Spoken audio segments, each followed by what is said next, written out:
Billson, this is Tri-City Sports Now, and I have on the line a living legend. Here's something many of you might not know. I used to sell tickets for the Pittsburgh Pirates.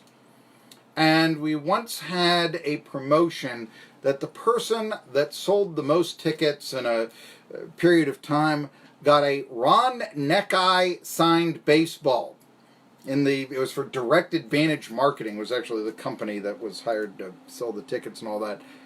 Being from both Pittsburgh and the Tri-Cities, I wanted that baseball. Ron Necciai now is on the line. You motivated me to be a better salesman, Ron Necciai. Here you go. You never knew that, did you, here? It's a pleasure to bring you back to the Tri-Cities and the Bristol area, as well as Johnson City, Kingsport, and where our studio is in Irwin and such.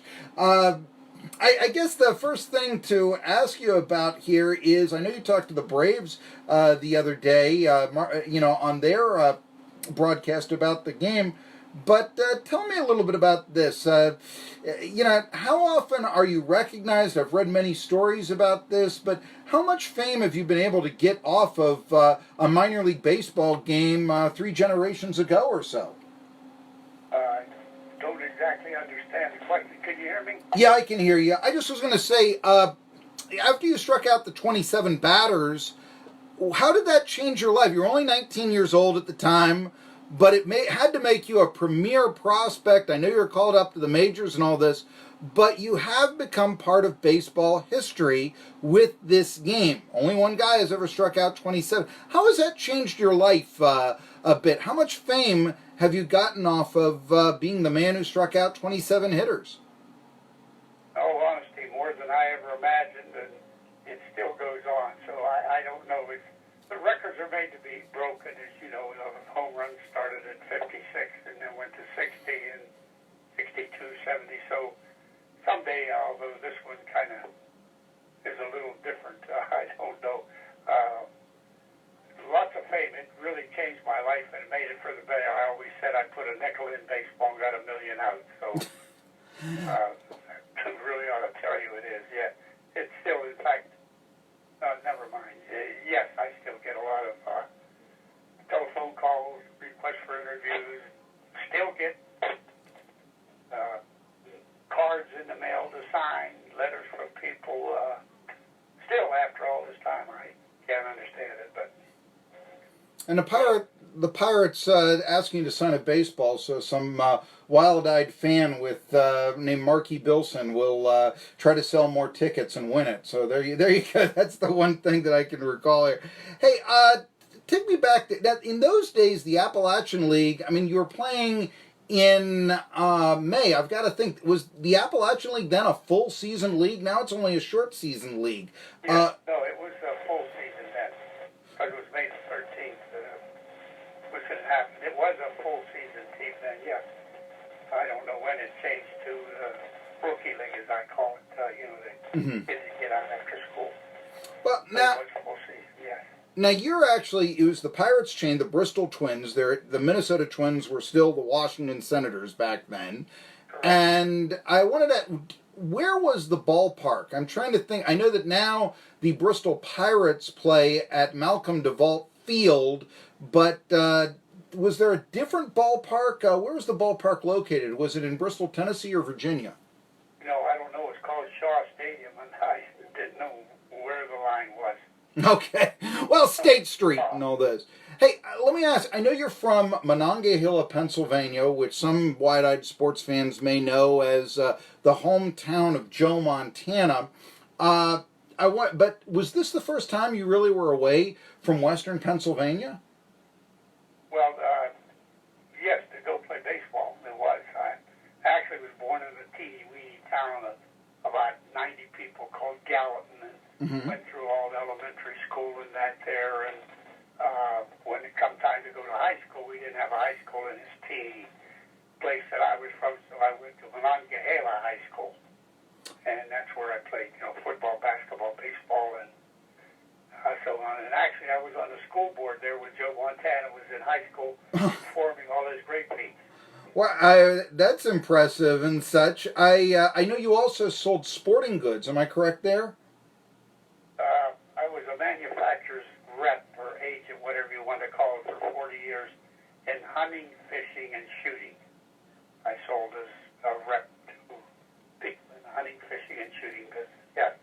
You know, that's the same job that Tilly Walker, who was a great home run hitter of 100 years ago, but hailed from the Tri-Cities, Limestone. That was one of the jobs that he had post-baseball as well. He was involved in firearms with Daisy.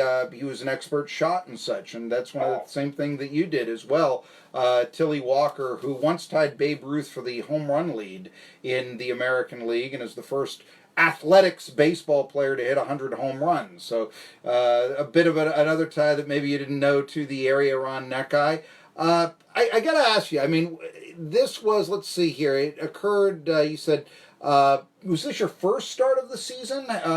You know, we mentioned that the game was played, let's see here, I believe on May the 13th or so? Is this your first start of the season? No, I had, it was after spring training. Okay. Long story. I'd gone to, the year before I started a place called Salisbury. Mm-hmm. I was a first baseman. They converted me to a pitcher. Halfway through the year, they sent me to New Orleans. When the season ended, Mr. Rickey had a fall camp for what they considered their prime prospects in DeLand, Florida, in October. Mm-hmm. 3 days we went to that camp. But when the camp was over, they invited me to go to spring training in '52, San Bernardino with the Pirates, along with several other prospects that had been to the camp. Vernon Law, Bob Friend, other guys, Ronnie Klein, mm-hmm. among their, what they considered their prospects, and I apparently was one. And I went to spring training with the Pirates, had a very good spring training, it looked like, and we were coming back east on a train to start the season in Pittsburgh. Mm-hmm. They hadn't cut me yet. Well, I had a stomach problem called ulcers. Yes. And they began to bother me and bleed, and so when we got to New Orleans on the train after several stops, he decided to send me back to Pittsburgh to the doctor to find out about my bleeding ulcers. Got back in, spent some time in the hospital, got what we thought was squared away, and Mr. Rickey said to me, okay, son, you got to go somewhere now and get back in shape to play. I remember that much well. You got to get in physical shape and that to be able to play, and we got to send you someplace. Where would you like to go? And off the top of my head, I said, where's George Detour, who was the guy that told me I was never going to make it as a first baseman, but I had a chance as a pitcher in Bristol, in Salisbury the year before, and they said, he's in Bristol. I said, okay, I'll go there. I didn't even know where Bristol was. I didn't know what class it was or anything. I wanted to go where George was, and George was the manager of Bristol, so that's how I wound up in Bristol. Wow, and all that. You didn't stay long, though. After the 27 strikeouts, they kind of knew you could pitch. How long did you play for the Bristol Twins? I was only there till the middle of May or something. I think I had one start after that. They had Ron Necciai night, and a lot of people came to see me. And then they sent me over to Burlington in the Carolina League. Mm-hmm. Right after that, I guess that was probably 1st of June or something. I can't remember, so long ago. No, you get that. But yes, that's how I wound up in Bristol. They liked it. The people there were real good to me. I still remember a lot of them real well. And I keep in contact every now and then with George Stone, and the sports writer, and written a book about me, and Kurt Palmerinke, who's the guy that was the head of the monument thing, and I speak to Kurt every now and then. And I still talk to Bob Crisley, who was one of the kids that played and I root with when I was at Bristol. Okay. Not many of us living yet at our age. And I guess in your town is Galen White, who's written a book, and I'm part of it. Oh, yeah, you're in Kingsport, right? I'm in, the studio is in Irwin, which is about 15 miles east of Johnson City, which is actually where my residence is. But yes, I'm in the Tri-Cities. Hey, I'm the guy who says that I want to have a double-A team so all the Tri-Cities will come together instead of having these high school-esque rivalries. That's one of the things I talk about on my show, Ron Necciai, but that's another topic for another day and such. Only a little bit of time. Like I said, it's amazing you're converted from first base to pitcher. I do want to ask you, though, being from that area, of Western Pennsylvania, which I am familiar with. By any chance, you're a few years younger than I believe, but Bert Recchichar, who, for people who don't know, was an outstanding football player, played at the University of Tennessee, and also in 1951 led the Vols to the College World Series. I think they're the runner-up. They won the national title in 51. In his first pro football game, all he did was kick the then longest field goal in the history of the NFL. Now, he was from Rostraver, which is, I believe, the next town over to Monongahela, near where you lived. Did you, by any chance, did your paths crossed as a youth? Yes, a long time ago, many times I knew Bert. Yes, he was from this area. Hello. Yes, I'm here. Did you play against him in high school or so? Fred Cox, who kicked for the Minnesota Vikings. Yeah. For many years ago, is from Monongahela, and I still know his family well, and they have a store, and I knew Fred, and played a lot of golf with Fred after he retired, and came back from being and was a chiropractor here, and he's playing a ball fair, and we have Stan Musial from Denora across the river, and Ken Griffey Sr. There's a lot of pretty good athletes from this part of the world, Euless Payne, and lots of good athletes. I didn't consider myself one of them, though, but I knew most of them. Yes. Well, trust me, I know that I tell a lot of people about that around here, and they may get sick of it and such, because I do have the same similar geographic ties that you do as well. But I don't know. I mean, you mentioned that you knew Bert Recchichar and all this back in Western PA, and so I mean, how well did you know him? Did you play against him? That sort of thing? No. Bert's a little older than I am. Yeah. Okay.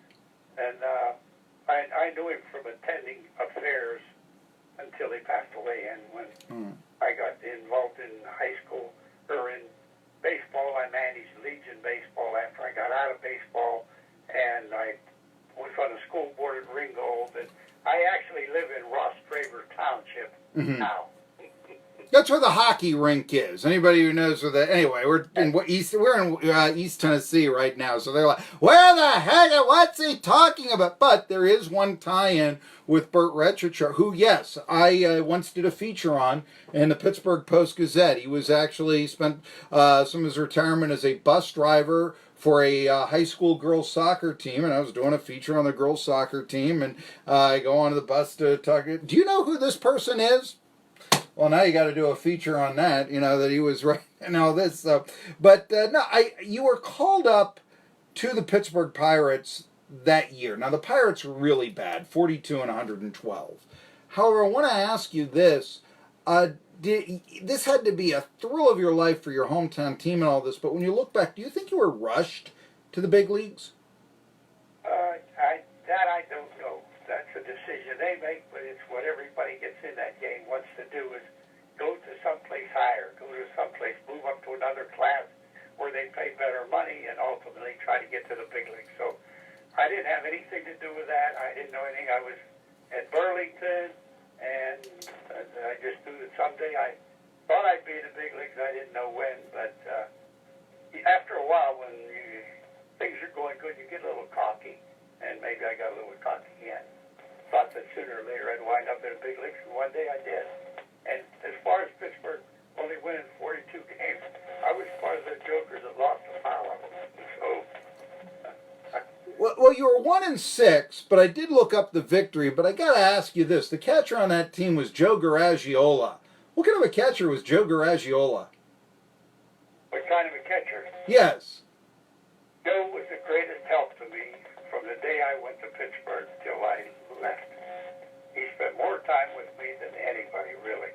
Wow. Talking to me and telling me what to do and how to act and what the things to work with in baseball, as did Stan Musial from Denora. Sure. And we played the Cardinals, and he had their clubhouse man come over to get me. I pitched against the Cardinals. And spend some time with him in the locker room, and spend a lot of time with Stan Musial, probably an hour after the Cardinal game, telling me about, you got to throw strikes, what you got to do to stay in this league. And surprisingly, and I still do remember, both of them told me I could play in that league. So that was a great help. But no, Joe was fantastic. I love Joe. He not only that, he was one of Oh, sure. Bill Necro. I always said Necro's the pitcher and Garrett Joe was the catcher. Two of the funniest people I ever saw in my life. You know, Ed Whitson, who hails from Irwin, Tennessee, former Major League pitcher, briefly pitched for the Pirates, but probably best known for the Padres, once told me that Phil Necro and Willie Stargell were the two nicest people that he knew in baseball. So there you go. How did your paths cross with Phil Necro? Oh, I know Phil. Phil's from down in near Wheeling. Yes, Bridgeport, Ohio. He's a Bulldog. And I'm going down to play. I'm not going down to play, but I'm going to be part of his golf tournament, his fundraiser on the 21st of June. Mm-hmm. So every year, and then I roomed with Phil over in Orlando, playing in the Joe Necro, not Orlando, in Lakeland at the Florida Southern fundraiser for Joe Necro, his brother, who's since passed away. And Sure. He'll be up here to the Mazeroski thing on Monday. I know Phil. Florida Southern, by the way, here's another just baseball note that Bristol's King College, okay, used to have a catcher named Doug Freeman, and he was from Florida, he transferred to Florida Southern and all that. When I was a minor league baseball announcer for a team called the Alexandria Aces, it was Freeman who, King College product, hit the last home run in their history. So there you go. That was because the team folded in midseason, hasn't been back or so, and all this. You mentioned Joe Garagiola. Your one victory, and I looked up the records. I'm not sure you're aware of this. It was the last time that the Pirates beat the Boston Braves in Forbes Field. The last time the Pirates beat the Boston Braves in Forbes Field. I believe Ralph Kiner hit a home run. You went, I want to say 6 2/3 innings before Murray Dixon on his bullpen day came in and closed it out. They would do that day. The final out was a pinch hitter by the name of Warren Spahn, who made the last out. Now that was Dickinson, but not. What do you remember about your lone pitching victory in the major leagues? I do remember, and if you look up, the second baseman for the Braves was Sibby Sisti. Mm-hmm. And Sibby became a friend of mine also through playing these charity golf tournaments all over the place. I beat Sibby. Used to kid him, and I always told him, Sibby, this is several years ago, that day I didn't think I could get my mother out to just play baseball. And I think they were all, I kept telling them, you guys were looking for somebody that you thought the ball was going to come out of a cannon, and I thought it looked like a balloon. And they just hit him at somebody, and I just got by. I don't know. I was surprised, and I had good days. On the days when I could throw strikes, I seemed to be able to get them out. But you can't put as many men on base in the big leagues as I did, and you get to aim at the ball, aim it, it's got nothing on it. And those guys hit line drives, so I learned that real quick. You got to throw strikes. Well, I want to ask you about maybe, I think you did served in the military afterwards. I know your stomach became a problem for you, but I wanted to go back to Bristol. And what do you remember before your famous 27 strikeout game? I mean, do you remember, boy, I got sensational stuff today? Or, was it the best you'd ever felt playing baseball? What are your memories? No. I was there. George Titor was there. I spent a lot of time with George. A lot of time with Harry Dunlop, who was the catcher. And George would sit down and explain things to me to do. You got to throw strikes. This is how many. You keep your eye on me, and, this is what we're working on. Throwing strikes, it was everything, get the ball. I always said pitching is the perfection of repetition. Mm-hmm. So if you can perfect doing the same thing all the time, and that's what we did. He spent lots and lots of time with me, holding the ball, throwing the ball, positioning yourself, and that's really what we were doing. And I think, was given permission to change the pitch. Harry Dunlop called the pitches. Harry and I got along very well. He was a very, very quiet catcher. He never moved.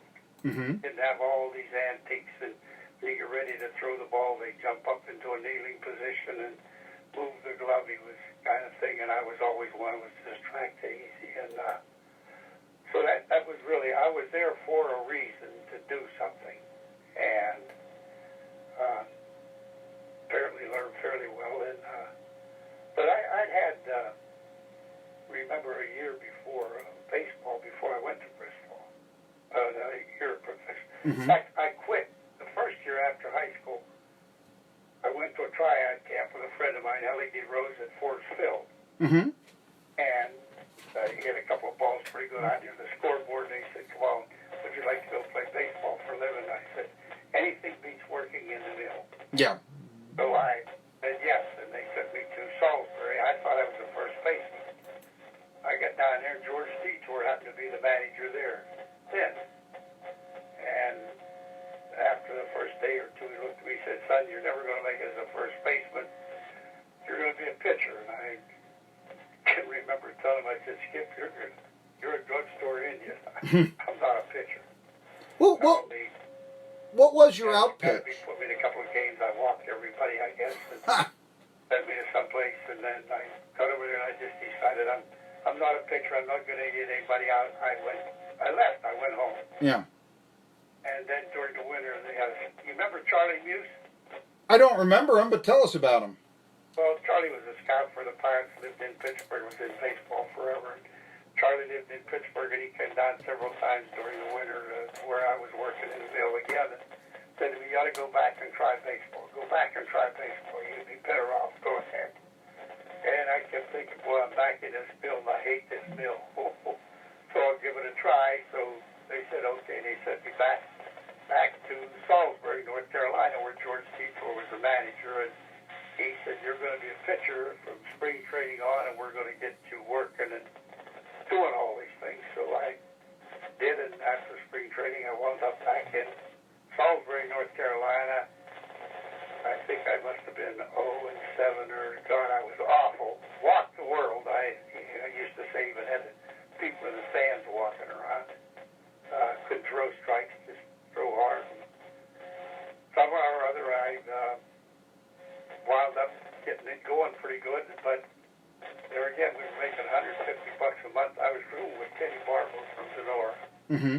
And I decided again I was going to quit. I think I was 0-7, and I went down to see George Detour and tell him that I quit. I'm going home. I'm going back to the mill. I can't make it in this game. I can't get anybody out.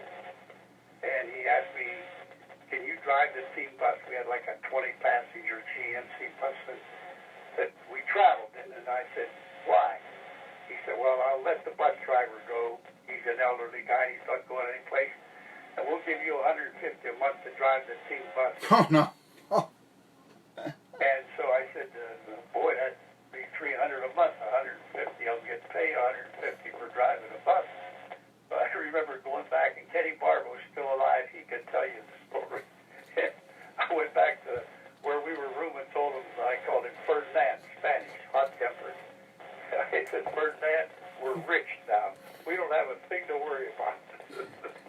I know $300 went a longer way back in 1952 than it does today. Don't get me wrong and all this, but yeah, the low pay for minor league baseball players, $150 a month, couldn't have gone a long way in 1952. Hey, I need to take a break. I'm really overdue, but I'm enjoying talking to you so much. Can I hold you on the line and bring you back through the commercial?